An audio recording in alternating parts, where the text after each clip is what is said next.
کوئی اللہ کی قسم کھائے چاہے وہ جھوٹا بھی ہو. ویسے مسئلے کا حکم شریعت میں بھی یہی ہے، یاد رکھو.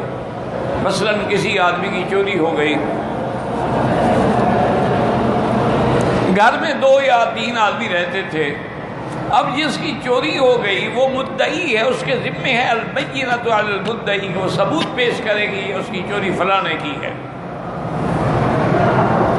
اچھا اس کے بعد ثبوت نہیں ہے تو اب کیا ہوگا؟ والیمین علی من انکر، وہ کہتے ہیں ہم نے نہیں کی چوری، وہ قسم کھائیں. وہ قسم کھائیں گے، اس کو اعتبار کرنا پڑے گا چاہے وہ جھوٹی قسم بھی کھائیں. مسئلہ سمجھو. اب یہ کہے کہ نہیں جناب وہ تو عادی ہیں، وہ تو جھوٹی قسمیں کھا جائے. جھوٹی کھائیں سچی کھائیں اور قسم کھائے تو اعتبار کرنا ہی پڑے گا. جیسے کہ حضرت علی رضی اللہ تعالی عنہ کی زرہ چوری ہو گئی. ایک یہودی کے پاس آپ نے دیکھی، آپ نے قاضی شریح کی عدالت میں درخواست دی کہ فلاں کا یہودی کے پاس میری زرہ ہے.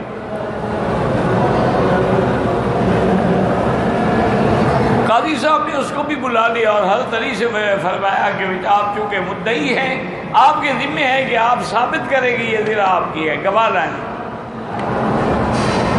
اب دیکھیں حالانکہ قاضی جانتا تھا کہ حضرت علی کبھی جھوٹ بول سکتا ہے، لیکن قانون ہے، نظام ہے، شریعت ہے، اس کے مطابق چلنا پڑے گا.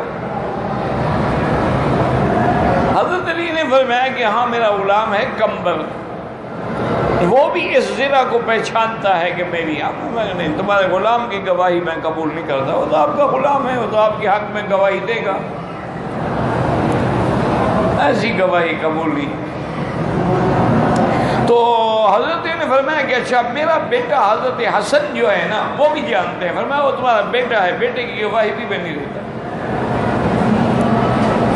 بیٹا تو باپ کے حق میں گواہی دے گا. تو حضرت علی نے فرمایا کہ قاضی صاحب پھر اس کے علاوہ میرے پاس کوئی گواہ نہیں. یہ گھر کی چیز ہے، اب یا تو نوکر دیکھے گا یا اولاد دیکھے گی. میں نے لوگوں کو دکھایا تھا کہ یہ میری چیز ہے. انہوں نے فرمایا بہرحال آپ کا مقدمہ جو ہے آپ ثبوت نہیں پیش کر سکے. اب ایک حل ہے کہ یہودی قسم کھائے گا، والیمین علی من انکر، میں اس کو قسم دیتا ہوں تو پھر آپ کو قسم پر اعتبار کرنا ہوگا. حضرت علی نے فرمایا قاضی صاحب یہ یہودی لوگ ہیں جنہوں نے اللہ کی تورات بدل ڈالی ہے، جنہوں نے حضور پاک پہ جھوٹ بولے ہیں، یہ جھوٹی قسم کھانے سے کوئی گھبرائے گا بلا؟ اس کو 1000 قسم دے دیں، بس ٹھیک ہے میں ثبوت نہیں پیش کر سکا، زرہ آپ اسی کو دے دیں، اس سے قسم لینے کا کوئی فائدہ ہی نہیں. شریعت یہی ہے. حضرت علی کے خلاف فیصلہ ہو گیا.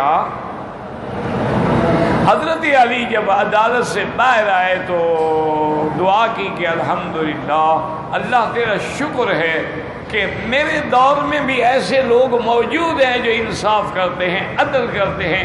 وہ یہ نہیں سمجھتے کہ بھی حضرت علی تو امیر المومنین ہے، وہ خلیفۃ المسلمین ہے، وہ تو بادشاہ ہے. انہوں نے کہا جو انصاف ہے. حضرت علی رضی اللہ تعالیٰ عنہ بڑے خوش ہوئے، کہنے کہ اس کا مطلب یہ ہے کہ ابھی دنیا میں عدل کرنے والے موجود ہیں.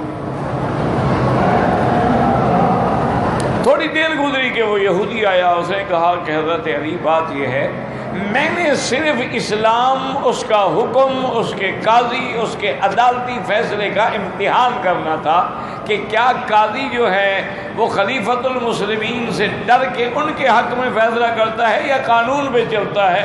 میں نے دیکھ لیا قاضی نے حق کیا، عدل کیا، سمجھ آ گئی کہ سچا دین اسلام ہے، لہذا مجھے کلمہ پڑھائے. حضرت علی نے کلمہ پڑھا سے کہا حضرت یہ زرہ آپ کی ہے، میں تو آزمائش کے لیے آیا تھا. لیکن حضرت علی نے زرہ اس کو دے دی، تحفے کے طور پہ دے دی. چلو تم مسلمان ہو گئے. تو اس لیے یاد رکھیں کہ قسم پر اعتبار کرنا پڑتا ہے، چاہے آپ جانتے بھی ہوں جی یہ تو عادی مجرم ہے، تو روز قسمیں کھاتا ہے، اس قسم کی مار اس کو پڑے گی، اللہ پکڑیں گے. وہ ضروری نہیں ہے کہ ابھی پکڑ لیں، چاہیں تو ابھی پکڑ لیں، چاہیں تو مدتوں کے بعد پکڑیں۔